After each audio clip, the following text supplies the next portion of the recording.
Hello and welcome to our channel. I am Abhishek. तो आज हम पढ़ेंगे शेड्यूल्स के बारे में। कॉन्स्टिट्यूशन में शेड्यूल्स होते हैं, वो होते हैं 12। ठीक है, उनके बारे में एक एक करके देखते हैं।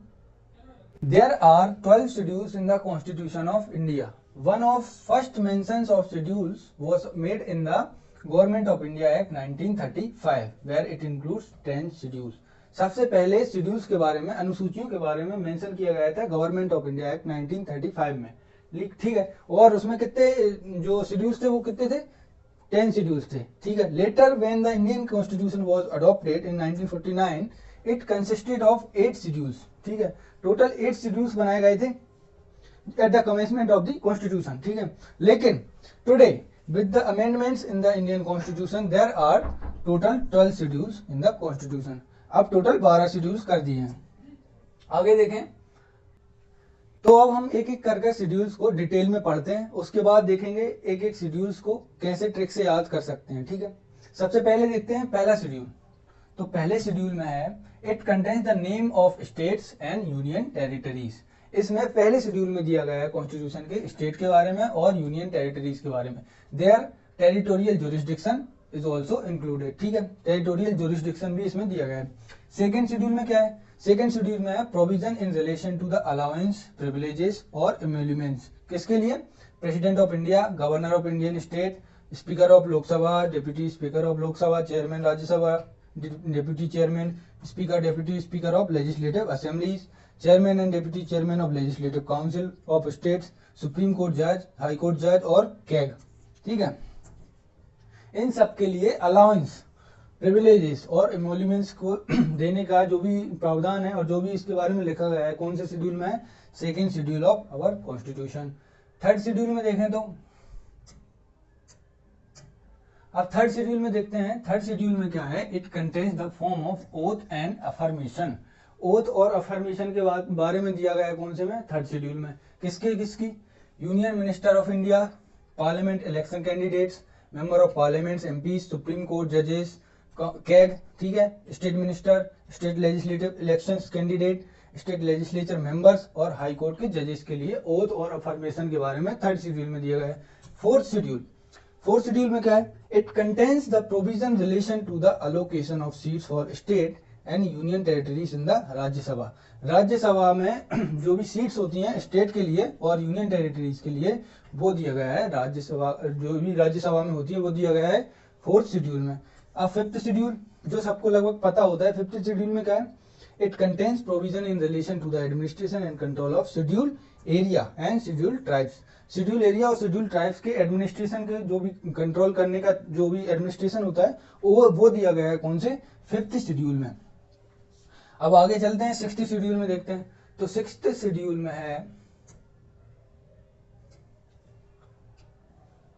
शेड्यूल में है it contains provision in relation to the administration of tribal areas in the state of Assam, Meghalaya, Tripura and Mizoram.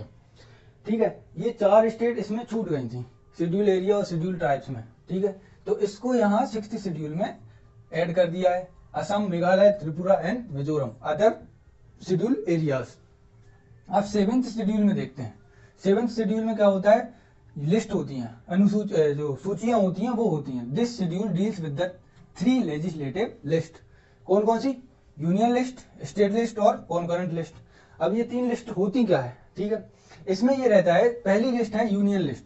अब यूनियन लिस्ट में जो भी मैटर होंगे, जो भी सब्जेक्ट होंगे, वो यूनियन अकेला उस पर लेजिस्लेटिव लॉज बना सकती है, लेजिस्लेटिव काम कर सकती है और इसकी पावर यूनियन के पास होती है। जितने भी सब्जेक्ट यूनियन लिस्ट में होंगे, स्टेट लिस्ट में होंगे तो केवल स्टेट के पास ही पावर होगी उन सब्जेक्ट पर कुछ भी काम करने की, लॉज बनाने की या कुछ भी।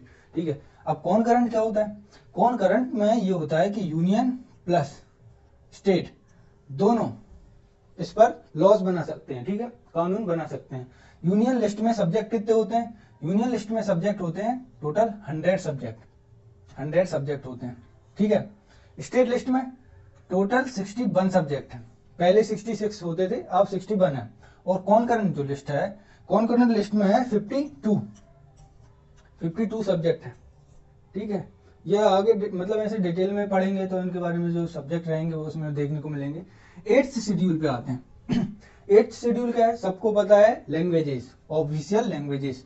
22 official languages recognised by the constitution of India. हमारे कॉन्स्टिट्यूशन में 22 जो भी ऑफिशियल लैंग्वेज हैं वो 8th शेड्यूल में दी गई हैं। कौन कौन सी? असमीज, बंगाली, बोडो, डोंगरी, गुजराती, हिंदी, कन्नड़, कश्मीरी, कोंकणी, मैथिली, मलयालम, मणिपुरी, मराठी, नेपाली, ओरिया, पंजाबी, संस्कृत, संथाली, सिंध, तमिल और तेलुगु और उर्दू। ठीक है, टोटल 22 लैंग्वेजेस हैं ऑफिशियल लैंग्वेजेस। इनका यूज अब शेड्यूल का यूज क्या होता है? शेड्यूल जो होते हैं वो कॉन्स्टिट्यूशन के पार्ट होते हैं, कॉन्स्टिट्यूशन का पार्ट होता है, लेकिन शेड्यूल आर्टिकल्स में नहीं लिखा गया है। आर्टिकल में जो लिखा होता है, जो लैंग्वेजेस होती है, तो इसको ऐसे समझते हैं कि अगर आप कोई एग्जाम देने जा रहे हो, उसमें ऑप्शन रहता है आपके पास कि 8th शेड्यूल की कोई सी भी लैंग्वेज आप चूज कर सकते हैं। जैसे 8th शेड्यूल में क्या कौन सी लैंग्वेज होती है? इतनी सारी लैंग्वेजेस जो होती हैं, इनमें से कोई भी लैंग्वेज में आप एग्जाम दे सकते हैं ऑल इंडिया लेवल पे। ठीक है, तो वो जो लैंग्वेज दी होती है वो यहीं से सिलेक्ट करनी होती है। ठीक है, इसीलिए इसको रेफरेंस जरूरी होता है शेड्यूल्स का।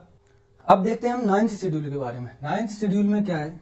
देखो, जब कॉन्स्टिट्यूशन लागू हुआ था तब कितने शेड्यूल थे? केवल 8 शेड्यूल थे।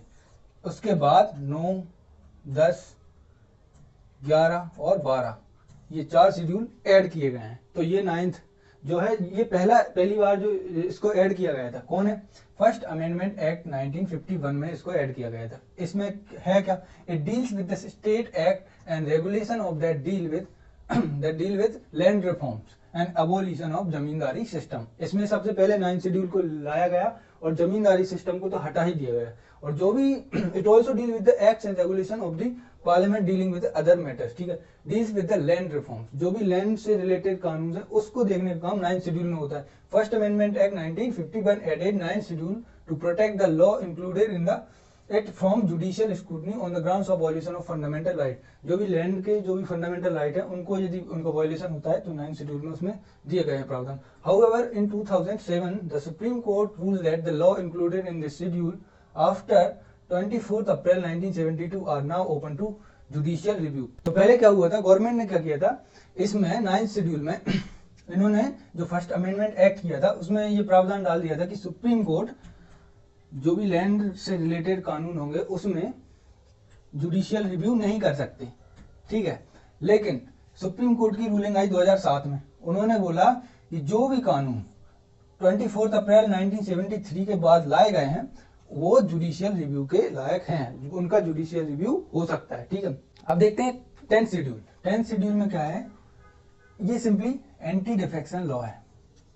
एंटी डिफेक्शन लॉ, ठीक है, anti defection law.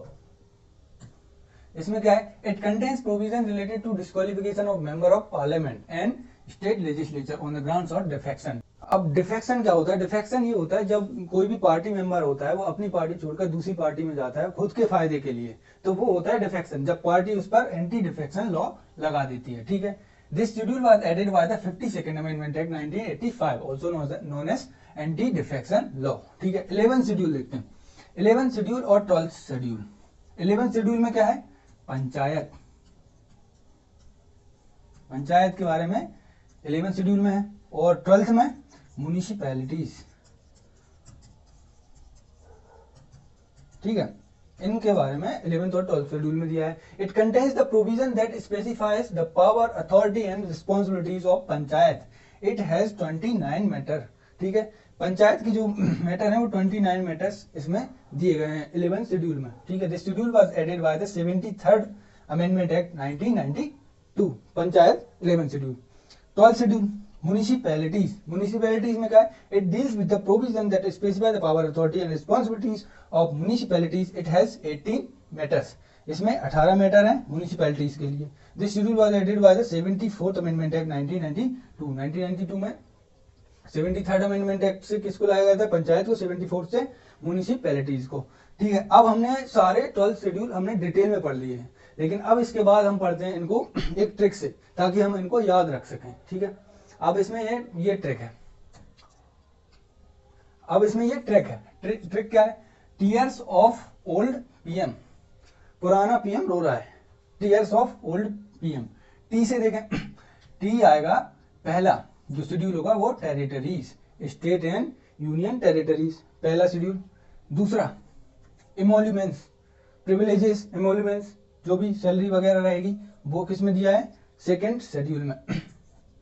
Third schedule में अफर्मेशन और ओथ एंड अफर्मेशन, ए से याद रखें अफर्मेशन, आर से राज्यसभा, राज्यसभा में स्टेट के लोगों को लाने के लिए ये फोर्थ शेड्यूल लाया गया था, फोर्थ शेड्यूल में दिया गया है, ठीक है। फिफ्थ शेड्यूल क्या है, फिफ्थ शेड्यूल है शेड्यूल एरियाज, शेड्यूल एरियाज के बारे में कौन सा है, फिफ्थ शेड्यूल। सिक्स्थ शेड्यूल में जो रह गए थे वो सिक्स्थ शेड्यूल में आ गए, other areas, other schedule areas और शेड्यूल ट्राइब्स, ठीक है। एफ सेवेंथ शेड्यूल क्या है, फेडरल स्ट्रक्चर, फेडरल स्ट्रक्चर मतलब स्टेट और सेंटर के रिलेशन, ठीक है, उसे बोलते हैं फेडरल, ठीक है। फेडरल स्ट्रक्चर के बारे में बताया गया है कौन से में, सेवेंथ शेड्यूल, मतलब यूनियन लिस्ट, स्टेट लिस्ट और कॉन्करेंट लिस्ट, ये दिए गए हैं सेवेंथ शेड्यूल में। Eighth schedule official language, O for official language, old, ठीक है। एल फॉर लैंड रिफॉर्म्स, कौन से में है ये, नाइन्थ शेड्यूल, नाइन्थ शेड्यूल में है लैंड रिफॉर्म।